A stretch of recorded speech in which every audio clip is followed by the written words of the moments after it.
is going on, everyone? My name is Nick, or the Notorious Fantasy, and in today's video, we're going to be going in depth into my SuperFlex draft strategies for your 2022 fantasy football drafts. Inside of today's video, we're going to be focusing in on 5 key points. The first point being, where is my favorite draft position in a 12-team SuperFlex league? The second point is going to be when I believe you should be looking to draft your quarterback number 1, your first quarterback. The third point kind of goes hand in hand with the second point being when to draft your second quarterback. The fourth point is dealing with different types of draft rooms. There are going to be some drafts where the quarterbacks are just getting drafted so early and so often that the quarterbacks are just flying up the board. Even the guys that you may not believe, oh, should you be drafting Daniel Jones in the 7th round? And maybe Daniel Jones does get drafted in the 7th round in some drafts because people are reaching, they are panicking, they need to get that second quarterback. They may want to reach up to get a third quarterback. And then there's going to be other draft rooms where the quarterbacks are fallen, where people aren't taking quarterbacks as often as you think they would. So there are going to be different types of draft rooms for every single draft. Obviously, everyone's draft is going to be different. And then the final point of today's video is going to be finding value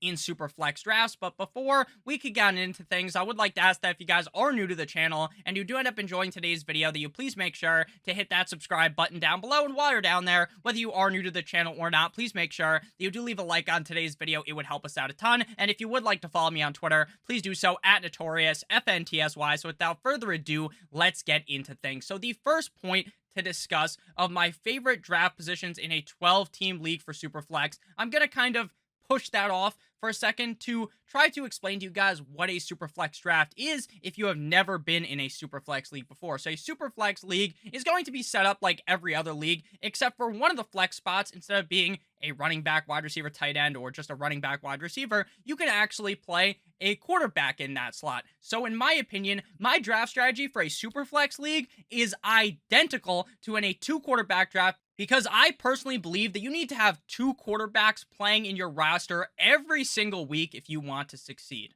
Now, I understand there's going to be situations where maybe you draft 3 quarterbacks, 2 of them get hurt, then you're basically shit out of luck, right? And you're going to have to play a running back, wide receiver, or tight end in that SuperFlex spot. But ideally, every single week, you should have 2 quarterbacks playing because they are the safest players on your team, and their upside, they could also be the highest scorers every single week on your team. So I view the quarterback position at the utmost importance in a SuperFlex league. It is very different to a normal 1-quarterback league where I'm not even most of the times in a redraft league looking for a quarterback until the 7th, 8th, 9th round. But if you do that in a SuperFlex league, your starting quarterbacks are probably going to end up being dog shit, which is why we're going to be discussing in today's video that I am much more bullish on reaching up the draft and taking that first quarterback very, very early on. So when we are looking at this as a whole to discuss the first point, my favorite draft position in a 12-team SuperFlex league is also different than in a normal redraft league, because in a normal league, I like to draft towards the end of the draft. I like to draft on the turn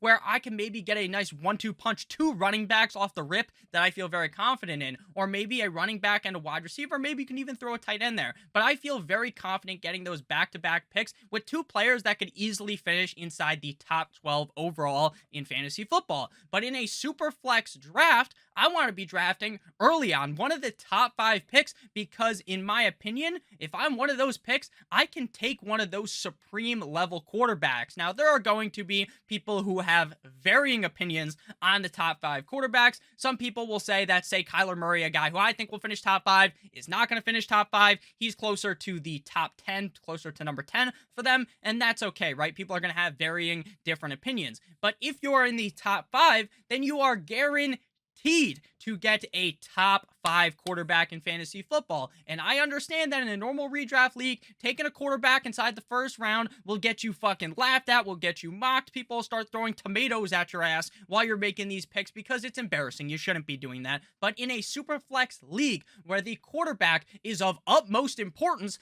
I want to be in the top 5 so that I can get that quarterback, so that I can get that guy that is a staple in my roster. So in my opinion, if I am a top 5 pick, which is where I want to be drafting in these leagues, I'm taking a quarterback every single time. Now, there's obviously going to be situations where you're sitting at 5 and 4 people ahead of you took a quarterback, and then you might want to consider Jonathan Taylor.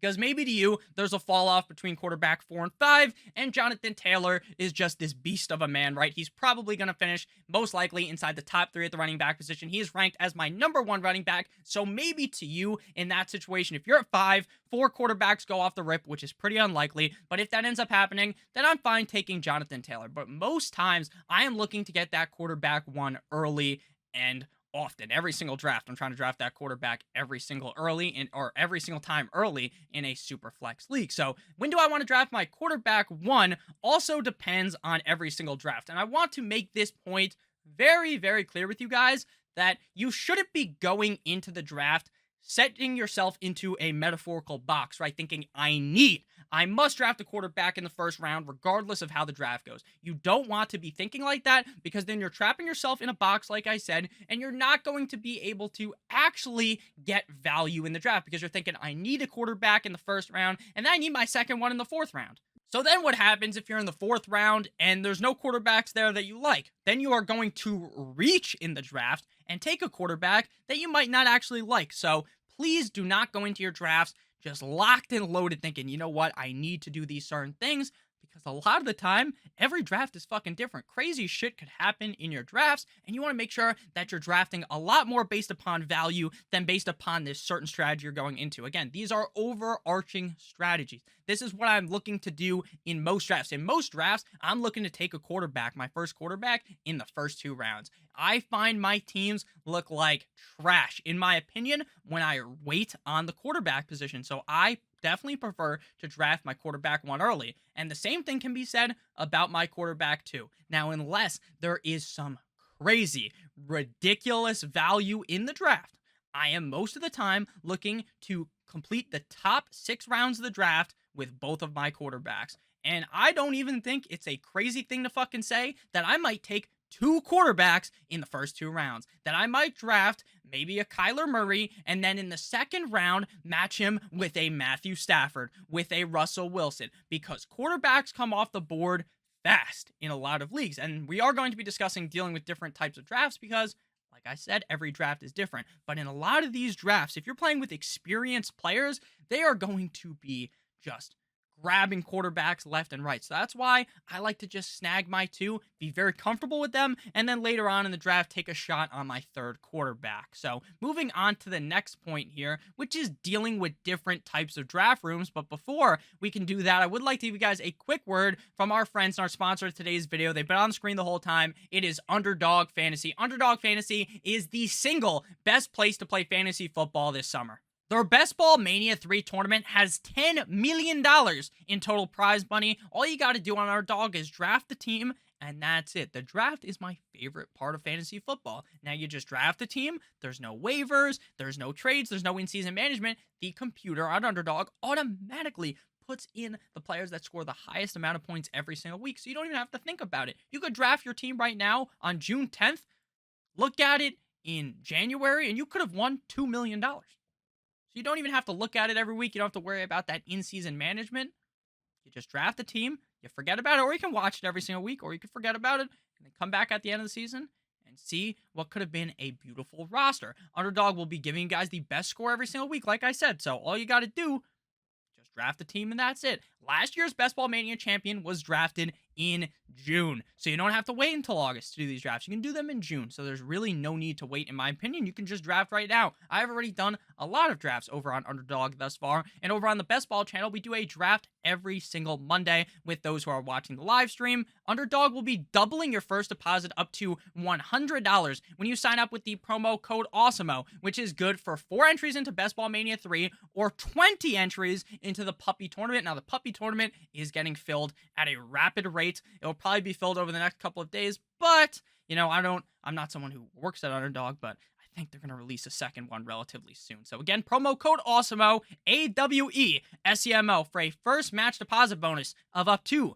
$100. So back on into things, dealing with different types of draft rooms, quarterbacks rising or falling. Now, I am someone that does not like to hop on the trend of the draft, right? In a redraft league, when people start randomly smashing tight ends in like the 6th round, there's like 4 tight ends in a row, I'm like, fuck it, stay away, draft my running back, draft my receiver, maybe a quarterback fell because of that, draft the quarterback. But But a huge butt like Kim Kardashian, when you're in this situation, you need to, in my opinion, kind of ride the wave of what's going on, right? You need to almost understand that if quarterbacks are rising up the board, if you don't pick one, you're kind of going to get screwed.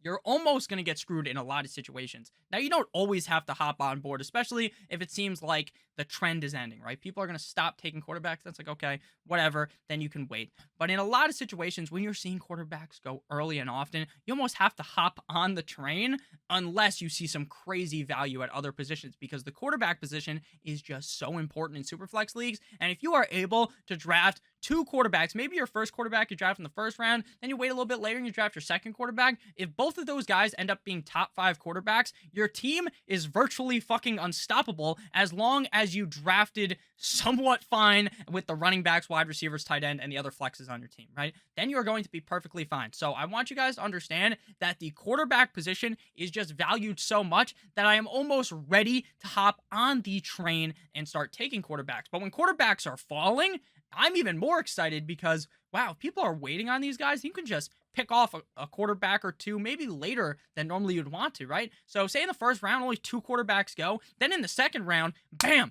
I'm slapping the draft button instantly on the quarterback 3, quarterback 4, quarterback 5, because I believe that they should have already came off the board inside the first round. So when the quarterbacks are falling, chef's kiss, that's the best situation possible for a Superflex draft. And finding value in Superflex drafts is pretty easy because, like I said, there's going to be points in some of these drafts where there's going to be a million quarterbacks taken, and if you can avoid the urge to draft quarterback there, you're going to find some great value. If quarterbacks are falling, then you're going to find great value on the quarterbacks that are falling, and it is much easier to get one of these top, upper echelon, top tier guys in the second round than it is in every other league, because there's people taking quarterbacks. So you can find someone in the second round that might normally go in the first round that you can take. And same thing said, maybe in the 6th round of a redraft league, you really like this one player. Well, he might be available for you in the 7th or 8th round in a Superflex league. So finding value, in my opinion, is very easy at every single position besides quarterback,